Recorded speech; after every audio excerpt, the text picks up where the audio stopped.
Mark chapter 5.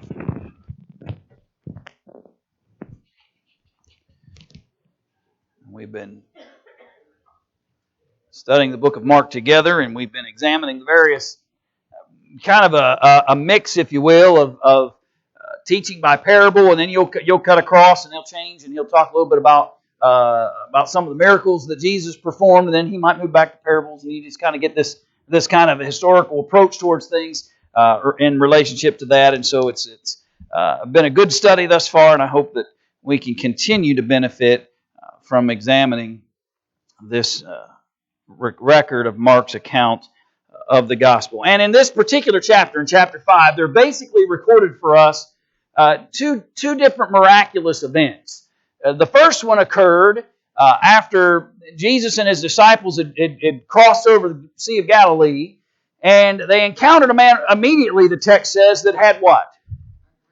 Unclean spirit. And then we find out later it wasn't just spirit, but it was a bunch of them, right? His name was Legion, because we are many. And so there's a conversation between Legion, if you will, and Jesus concerning how they're going to how Legion's going to be dealt with. And they begin to plead for their existence and ask that they can be what?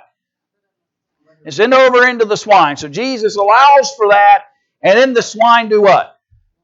As soon as they hit, they over a steep bank down into the sea. And so people that witness that go into town and basically tell folks what they had seen, and they come back and find the man who had up until this point hadn't been able to be controlled in any fashion. Chains wouldn't work. They had people who had tried to tame him, if you will. None of that worked. But now they find him what? Clothed in his right mind, extremely normal, as if nothing had ever been wrong with him to begin with. But then when they began to consider the fact that Legion had been sent into the swine, and the swine ran over the cliff, and we're told that how many? 2,000, right? 2,000. And so when you just lost 2,000 of your livelihood, what was their request of Jesus? Yeah, you go ahead. It'd be all right if you go on somewhere else. We appreciate what you did. You almost hear it. We appreciate what you did for the man. But you can hear in the background, we can't afford to have you around if this is the result of the things you're doing. And here's the point that I really wanted to make Sunday and just didn't quite get to as it relates to this picture. What I want us to appreciate about it is, and hopefully it's not an overstretch of an understanding here. But what I appreciate is that Jesus recognizes that one man was more important than those 2,000 swine. And Jesus recognized that what he was going to bring to this one man was more important than these other folks' livelihoods. Now, I'm not saying Jesus wasn't concerned about their livelihoods. I'm not saying that Jesus would purposely or willfully, without regard of why, allow for somebody's livelihood to run off a steep cliff and down into the sea. But what I want us to recognize is one of the kind of side lessons, if you will, from that moment is the fact that Jesus wasn't concerned about the 2,000 swine. He was concerned about this man who Legion had possessed. He was concerned about him from every aspect of who he is. Not just the physical calamities that it had brought, but the spiritual issues that it would benefit him in. And so here's this scene where they're asking him to go, but really, Jesus did what I would hope, or what we would hope he would do for all of us, right? That when he starts determining value, that he placed value on the man over the swine that ran off the steep hill. Who were these Gadarenes? Were they Jewish? Do you have any records saying who? Well, I mean, there's different Jewish populations all in and around the Sea of Galilee, and that seems to be the focus of attention. But so.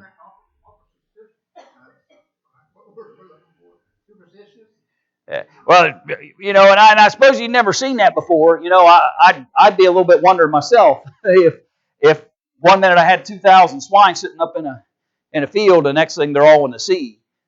You know what I mean? I think fear would be a natural reaction to that.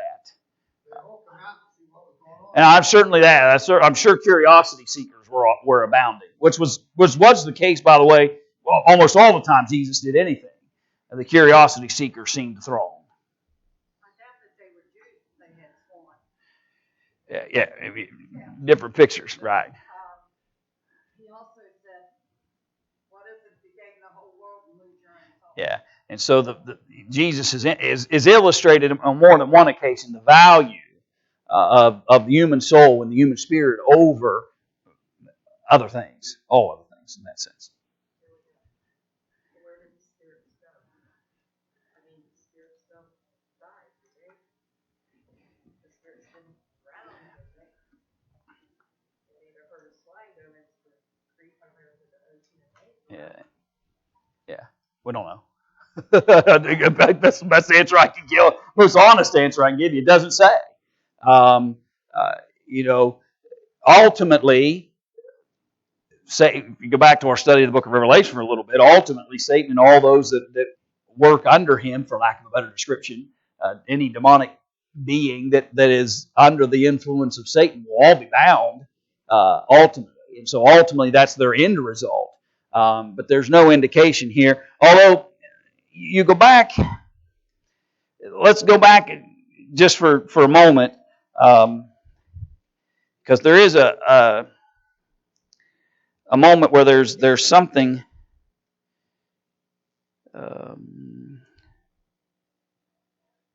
I guess it was trying to figure out the word there in verse 7 when he said, and cried with a loud voice and said, what have I to do with thee, Jesus? This is Legion speaking. Thou Son of the Most High God, I adjure thee by God that thou torment me not. And so it's obvious that the Spirit itself recognized that Jesus had control over him. And whatever Jesus deemed he wanted to do with him, he could do.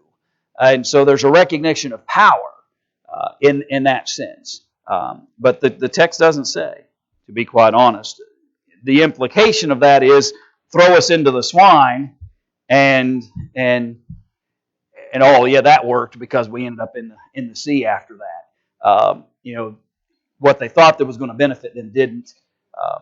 But there's no specific record here of what happens from that point forward. And I suppose in the same sense that we appreciate the power that Jesus has over them was still in place.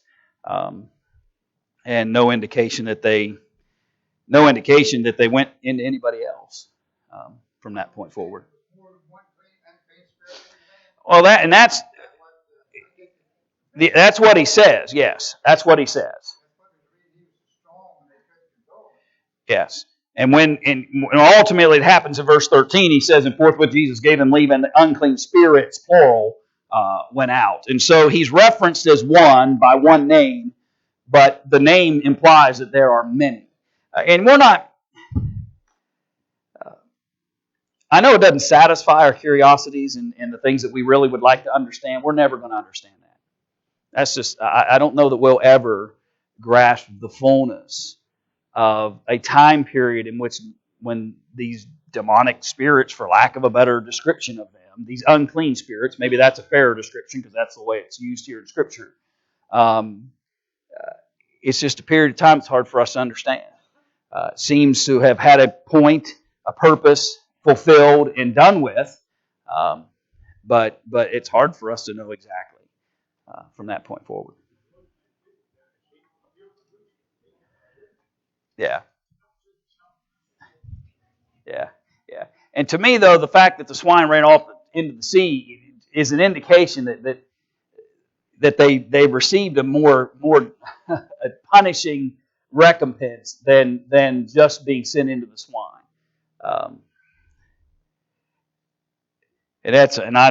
Anyway, we could sit and speculate all day long. I don't know. That's the fairest answer. I was reading this account in the other gospels, and I guess my question is, why does Mark emphasize just one man? Because in Matthew it talks about two men, and Luke talks about one man. Yeah. So I'm just trying to figure out what why the reference in Matthew it talks about two who are possessed with unclean spirits, unclean spirits. Yeah, and you're in Matthew. It was in Matthew 8. And I'm I want to make sure it wasn't a separate event, but well, and I apologize because my brain was already moving to the next miracle, and so I didn't spend a lot of time on this one to be able to field questions about it. I'll have to go back and look, Brian. It's to me there's and I'm trying to remember where the parallel accounts for this moment were, and you're right. And Mark is a very summarizing writer, and so we can understand why there's a lot of detail that gets left out when Mark writes. But I'll have to. That's the best answer I can give you. So I'll have to go back. Yeah, I'll have to go back and look and research and determine whether you're dealing with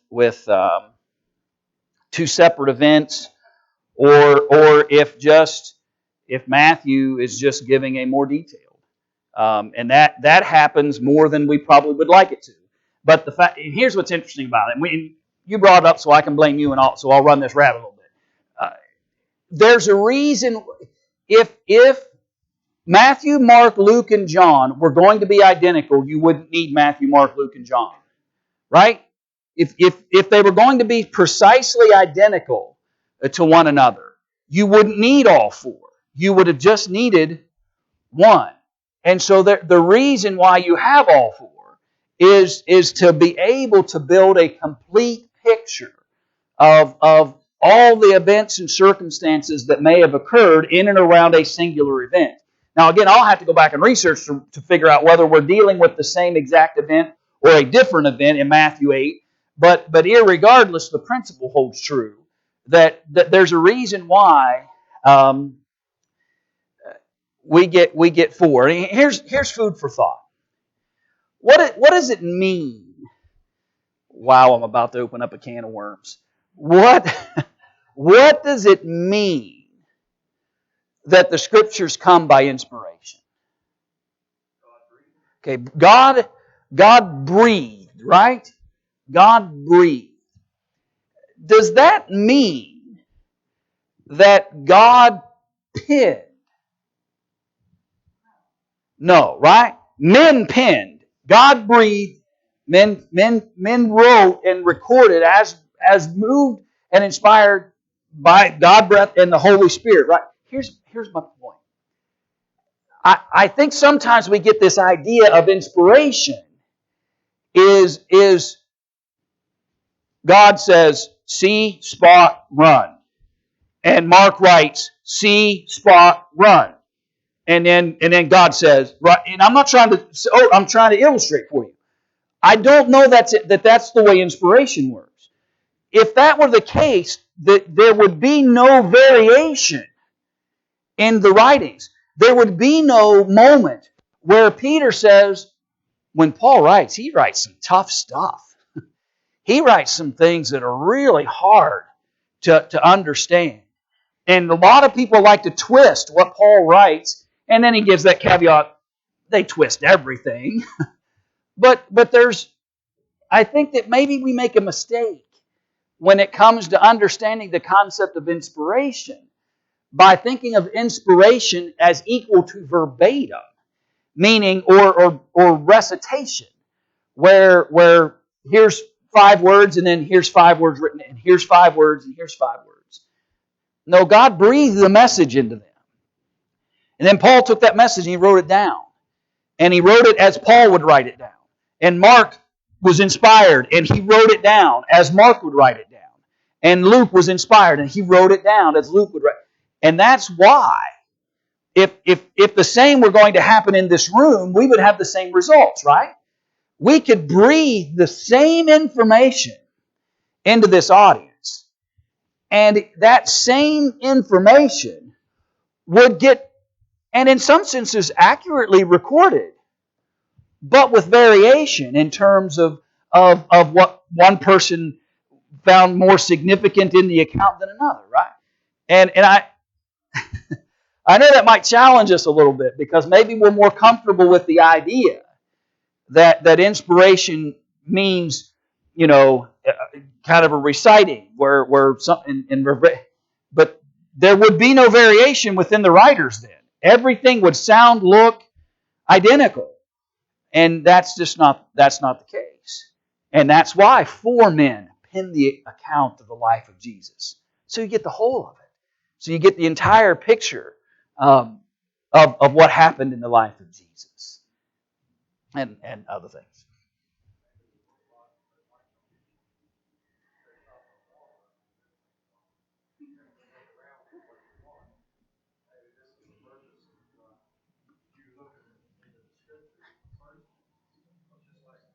Yeah. Same situation here in Matthew. Unclean spirits said they're not going to torture us before the appointed time. Yeah. Or he doesn't mention that. You are. Right. And As the spirits want to kill, it's still held for a period there where those people torture. before the time, if you add that, and which gets back to what we learned a little bit in Revelation, and that's all true. And I think that anyway, there's a valid reason why various men record the inspired message of God for us from their vantage point, and then we take the whole and we study to show ourselves approved in the whole, and willing to not just look at one picture, but look at all of them to get all of what God would want us to see out of a particular moment. One of these letters wrote to a different group of people, didn't they? Right, there's different audiences, there's different time periods, there's different circumstances. All of that is a factor in how they will take the inspired message that's being delivered unto them. Right. So it's going to be, there's going to be variations based on that. And variations, when I say that, not from an accuracy standpoint, not from a standpoint of one right, and that's where the inspiration in many senses comes in. Is because it's God-breathed, there's an accuracy level, though one may give more detail than another and give us a bigger description of an event. You can piece all of the events together and come out with the same outcome. Yeah. Right. And it all builds into one message. Oh, good, that didn't hurt so bad. All right, let's move on. So let me look, and I will go back and look. I normally have at my disposal a Harmony of the Gospel kind of chart, and we could have looked real quickly, and I don't have it at my fingertips to do that. So what's the fellow want to do? Right, okay, so he begins to pray him to depart. They want Jesus to leave. He comes back to the boat, and he that had been possessed with the devil prayed him that he might be with him. Howbeit Jesus suffered him not, but saith unto him, Go home to thy friends, and tell them how great things the Lord hath done for thee, and hath had compassion on thee. It's interesting. We're not that far into this process yet, in terms of Jesus' work and teaching and the things he's going to accomplish. But we're already to a point where Jesus is kind of turning the page. What have we heard pretty much before this in terms of his miracles? Don't tell anybody, okay? You keep this to yourself. This isn't the time to go declare this. But now whether this is because this happens on the other side of the sea, and Jesus' primary work is going to happen over here in Capernaum and this region, and so his thought processes are different about that. That's a possibility. But irregardless, he tells this man, I don't need you as a traveling witness, if you will, to my power. But what I would like you to do is go explain to your family and your friends what's been done and the compassion that has been expressed to you. And so he departed and began to publish in Decapolis how great things Jesus had done for him. And all men did marvel. And Decapolis, by the way, and I could have brought my map back up on the screen, but it's just basically it's more of a region than a place.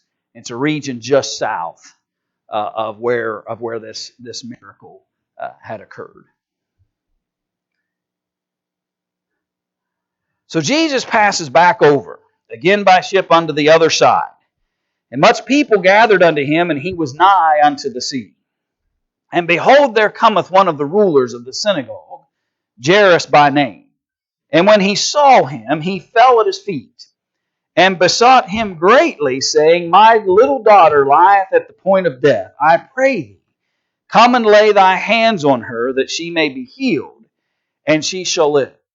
Now, this event seems to occur pretty much in connection with the moment that Jesus gets back to the other side.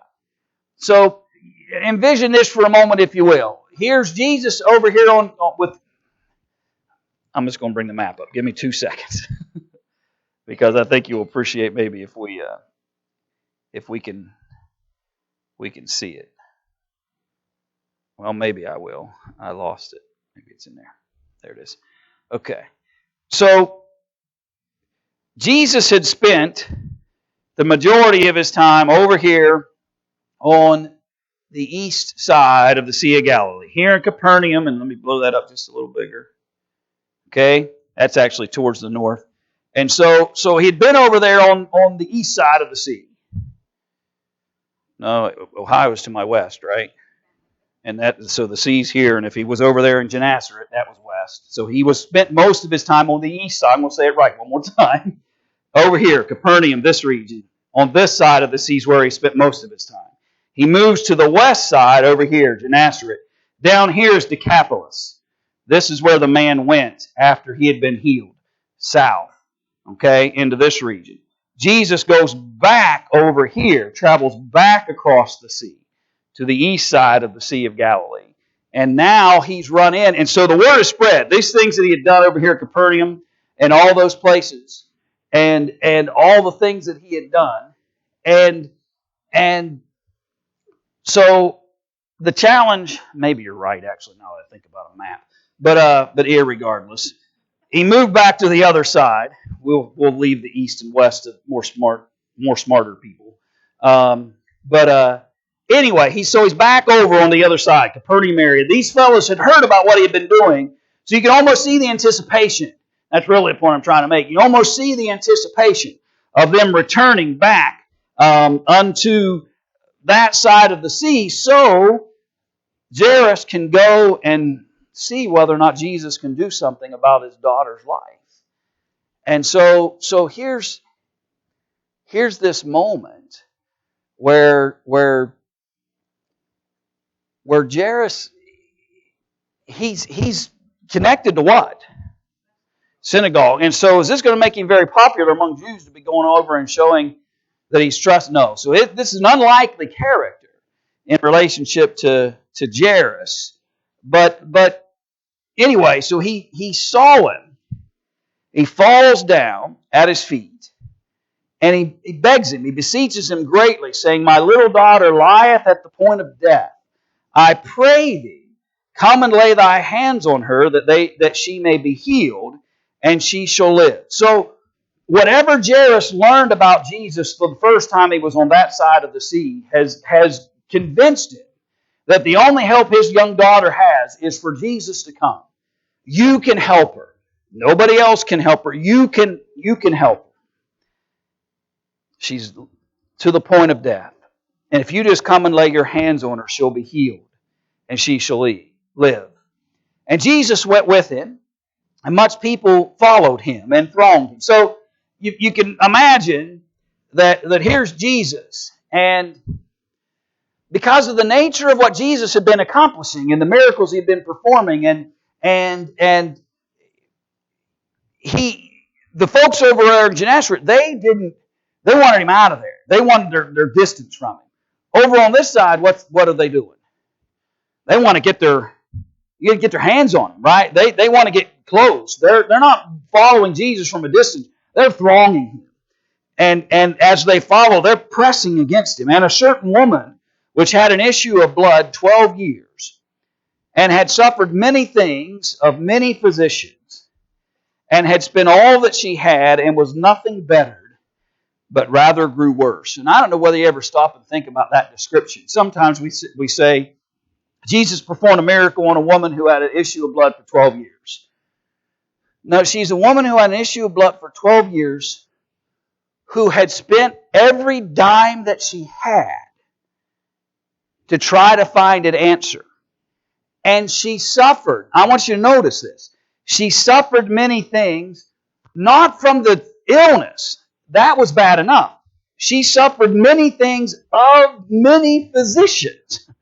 Lots of doctors had done all kinds of things to her to try to aid and remedy her problem.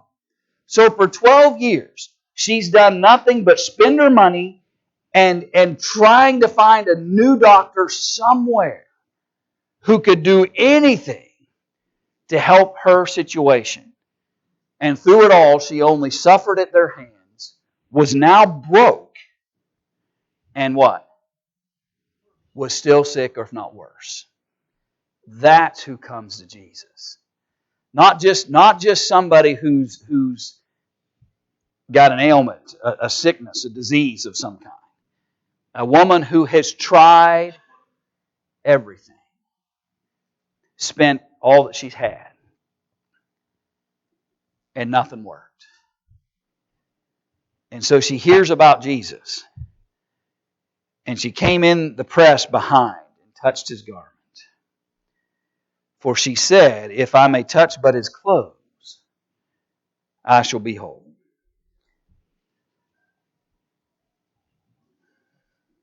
There's lots of lessons within her, by the way. And I'm not saying that we have to hit rock bottom to reach out to the Savior. But I am saying when you have hit rock bottom, there's only one other place to reach to. And that's the Savior. Here's a woman who has done everything she can think of. Everything she can conjure to do. To try to aid and assist her. And nothing's worked. She hears about Jesus and she's convinced if I can just go and touch His garment, just touch His clothes, I'll be made whole. And as she does, verse 29, and straightway the fountain of her blood was dried up, and she felt in her body that she was healed of that plague.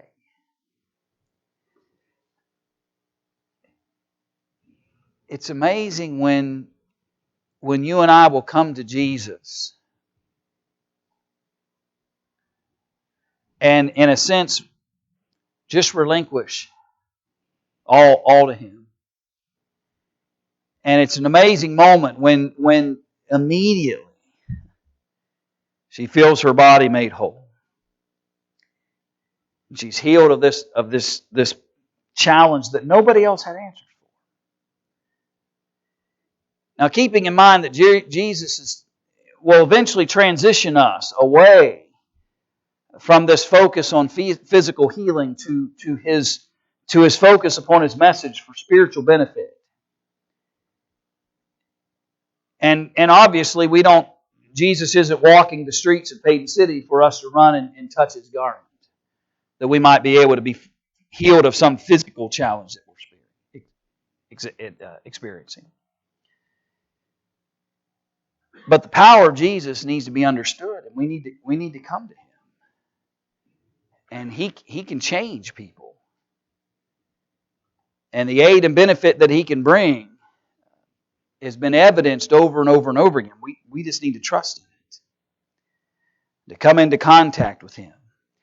What's interesting about Jesus is He said, and immediately, knowing in Himself that virtue had gone out of Him, turned Him about in the press and said, who touched my clothes? Now, even the disciples realized the somewhat ridiculous, if you will, nature of that kind of question. What do you mean, who touched your clothes, right? That's what they're going to ask. What do you mean, who touched your clothes? Everybody's touching you, right? Now, let me ask you something. Now, again, we don't know the condition of all the people that are thronging Jesus, right? We don't know are they all sick? Is she the only one sick that got close to? I don't know any of that information. But here's what I do know. That from His disciples' words, His disciples said unto Him, verse 31, Thou seest the multitude thronging Thee, and sayest Thou, who touched me? In other words, the disciples are admitting what? And that lots of people touched you. We can't pinpoint. What do you mean who touched you? Lots of people touched you, but how many did the power leave him and go into and were changed? And he recognized when that moment occurred. To me, and I don't necessarily have all the definitions for that, but it's fascinating to me that lots of people thronging, lots of people pressing, but this one woman, for whatever reason, when she touches his garment, he immediately recognizes something was different from what she had done than from what everybody else had done. Okay, so there might be some indication of her benefit comes because her intent and purpose is to do this very thing. It's fascinating, though. I mean, wouldn't that necessarily be the cause for every? To me, it's just it illustrates. And here's the point, really, I'm driving. It illustrates the control Jesus had over the power. And you say, well, how could he have control? Just automatic. No, he knows what's going on the instant it does. Yeah, it illustrates, and yet we have to be careful with that mind, because there's some folks that receive healing who didn't believe anything until after the fact. Some folks believe before the fact, but it certainly shows that this woman had some conviction about her. There's something different. I don't know whether the narrative shares enough with us to know what the difference is, but there's something different about her approaching Jesus and the big crowd that had been around him. And it's also interesting that it wasn't just the fact that she happened to be fortunate enough to touch him, because his disciples acknowledged lots of people did that. But there's a connection between her and the Savior in such a way that he turns as she touches him. And he knows within himself this was different. And he asked the question, who touched my clothes? You say that this is a good example of her faith, that she knew Jesus could heal her. And again, and you're right, I think it does. It demonstrates her confidences, but that wasn't always a prerequisite with Jesus and his miracles. And so it's just an interesting kind of situation and a peculiar kind of moment. I just wanted you to notice the differences in some ways in relationship to what happens here and what you see in other times. Yeah, he'll define it. He'll define what brought her there and the benefit that it brings.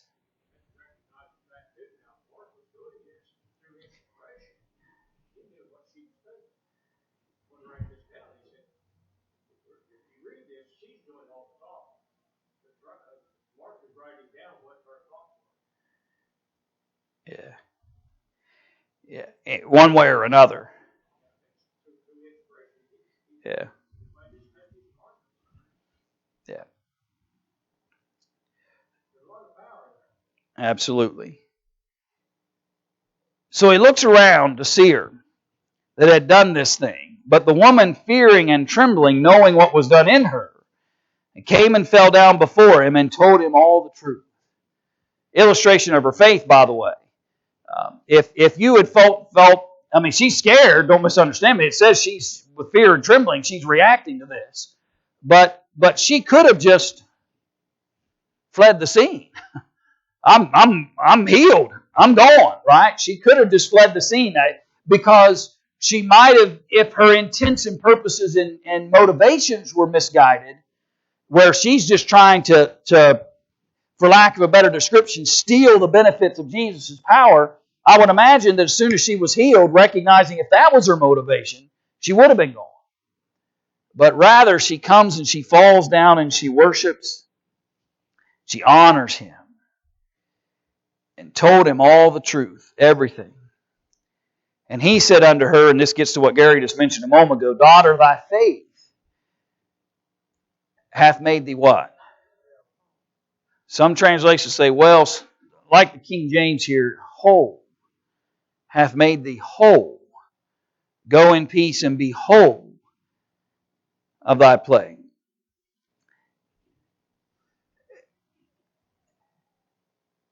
The power Jesus had to fix her health problem fixed her spiritually, or either physically. Her motivation and her reactions and her coming to Jesus and bowing down before Him made her whole. She's gained not just the benefit of physical healing from the garment of Jesus. She has gained the full benefit of a connection with Jesus by being made whole and complete. Your faith has made you better than just healed of a 12-year illness that you've had. Your faith has made you stronger and better than just being able to say, I no longer have this health issue. You're whole. Your faith has made you complete. Not just the fact you were healed, but the fact that your motivation brought you here in the right way.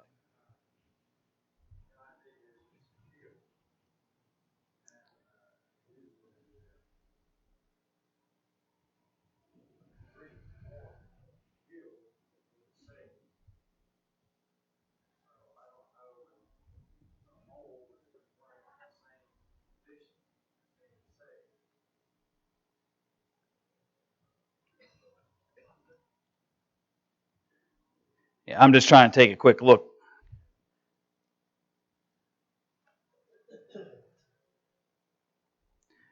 Yeah, my quick dictionary isn't sharing that same definition, so I'd have to go back and look more as to whether whether the word salvation is connected. I'm not saying it's not. I'm just saying that's the definition I'm seeing. But it would be connected from the sense that if she's whole, complete, then she's going to benefit not just from a physical standpoint, but her spiritual life is now also made whole. And so salvation's obviously connected from that standpoint. Whether definitively or from practical standpoints, it's definitely connected in that sense. I think you have to also see in that second part of what it says, your faith is made you whole or save you or make you well. But if you look in the second part there, where he says, go in peace, if she then is spiritually made whole, then she would have peace with God. And he goes on to say, then be whole of your plague. See the difference there between the spiritual and the physical. Right.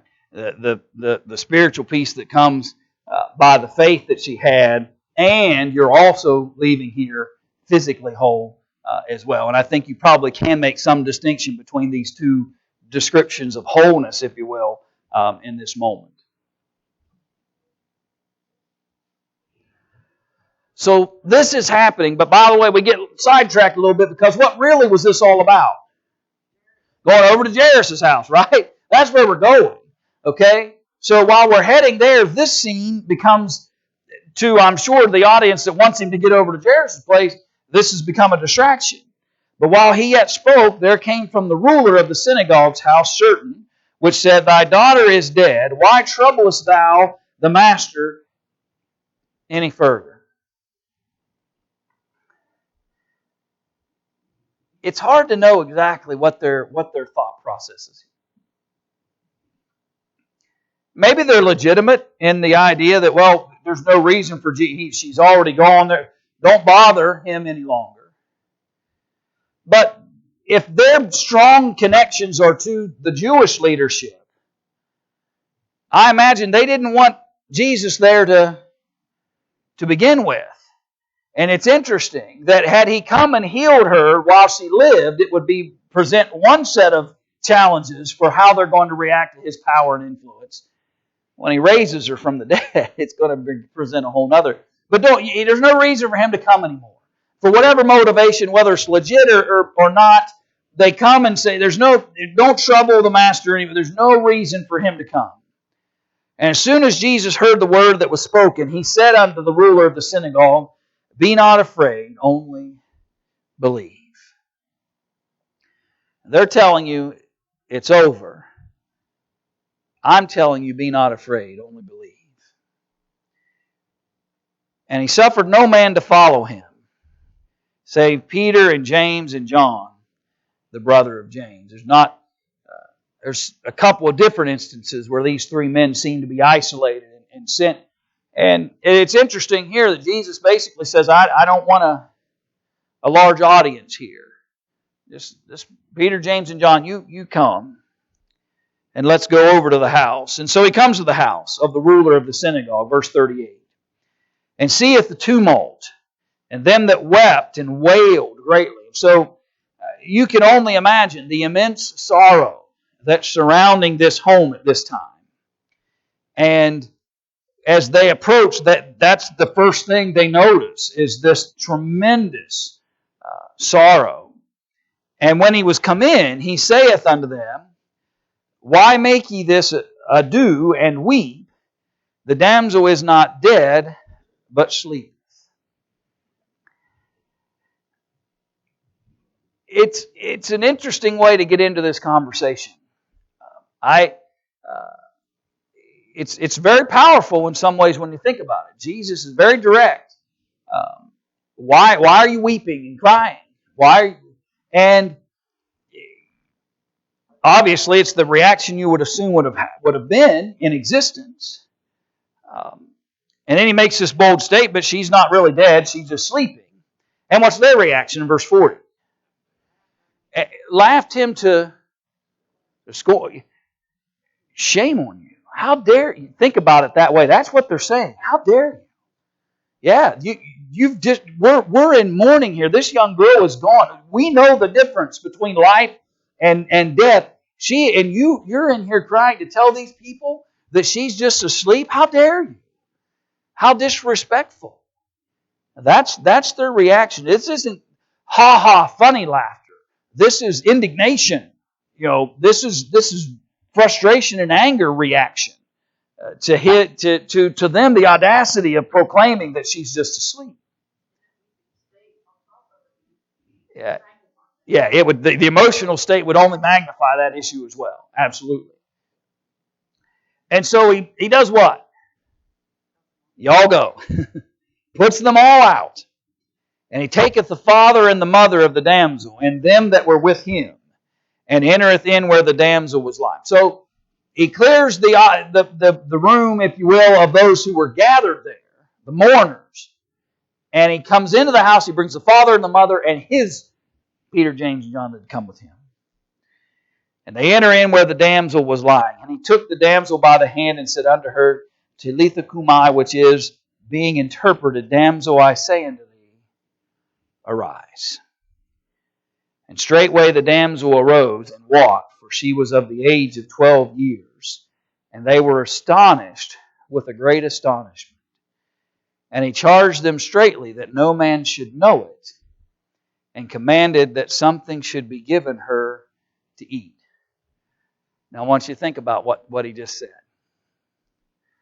What doesn't he want known? He raised her from the dead. Why did he say she's not dead, she's just asleep? Because that's what they'll believe has actually occurred. You think about it. He says to them, she's not dead, she's asleep. And to him she was. To him she was just asleep, because he's going to what?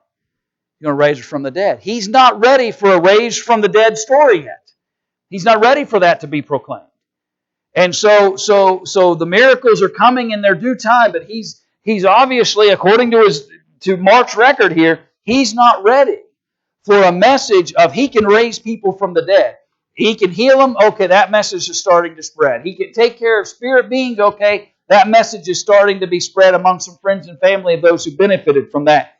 But he has set the stage of the plausible deniability, if you will, of what happens when she walks out of that room.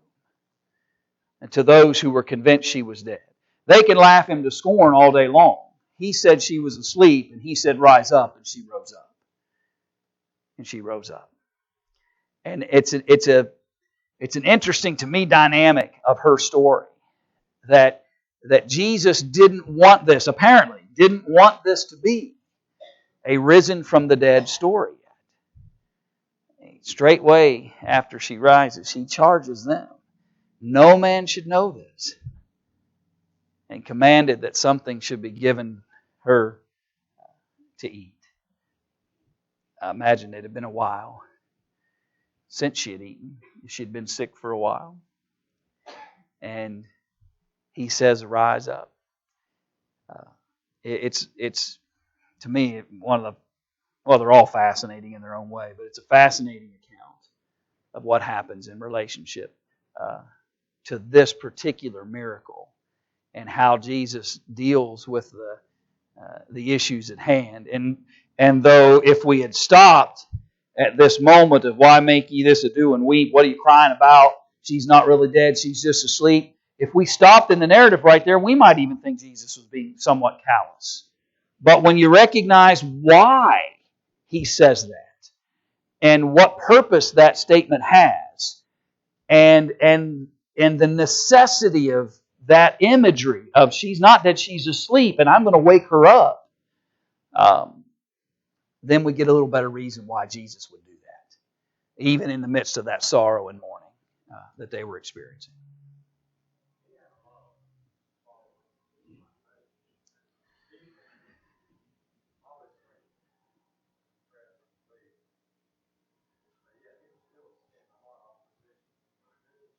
Yeah.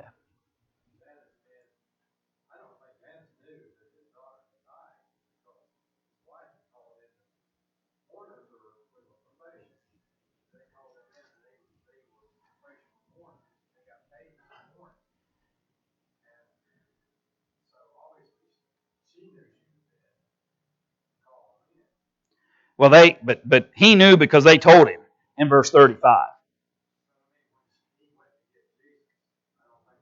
Oh no, I think I think she was still living when he first went to get Jesus. Yeah, absolutely. In between, while this time period. Yeah.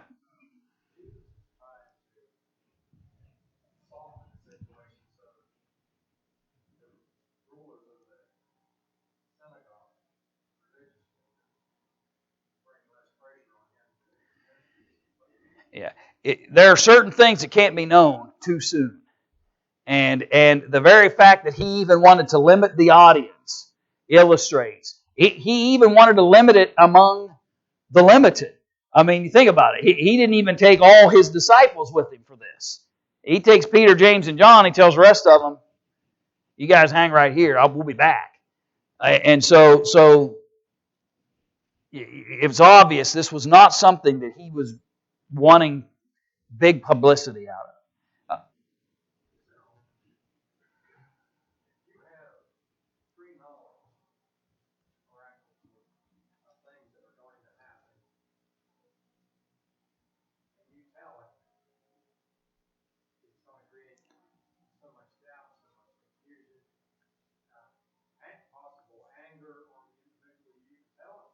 Yeah.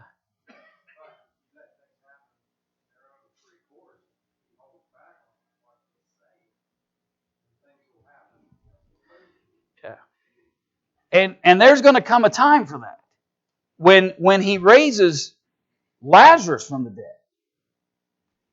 Lazarus is going to be a walking billboard of what Jesus can do. In fact, we'll see narratives that say people were coming not just to see Jesus anymore. They wanted to come and see the guy that had been raised from the dead, the guy that had been in the tomb for 3 days and raised from the dead. They wanted to see that. And so there'll come a time for the evidences, but it's not yet. And so this circumstance is quite different than what we'll progressively see as Jesus continues the process of its miracles. It's always been an interesting or fascinating aspect of the timeline of Jesus' work, because you've got these moments where it's obvious he's trying to keep things under control, for lack of a better sense, in terms of timing, because God has a plan and it's going to be fulfilled. And the fascinating part to me is God has a plan and it will be fulfilled as God has willed it to be fulfilled. And yet you got to keep getting man out of the way, because there's this odd dynamic of how God's plan can be fulfilled exactly as He desires, and yet man's still got free will in all this, and the ability to go tell a story if he wants to tell a story. And it's just an interesting portion of this whole historical record in some ways to me, of how he continues to have to try to keep man in check through all that. Okay, Lord willing, we'll come back Sunday and we'll answer the questions of chapter 5, and then we'll move into chapter 6.